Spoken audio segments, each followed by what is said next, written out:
আমি BTS army ভাই, তাই নানা লোকের নানা কথা শুনতে হয়, এটাই স্বাভাবিক। কিন্তু মনে তখনই একটু শান্তি উপভোগ করি যখনই মনে করি আমি একজন বিটিএস আর্মি।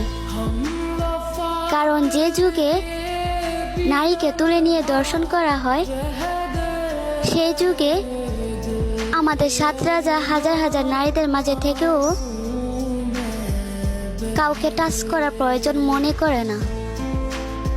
হ্যাঁ ভাই, আমরা সেই বিটিএস আর্মি যাদেরকে কেউ টাচ করলে আমাদের রাজাদের হিংসা হয়।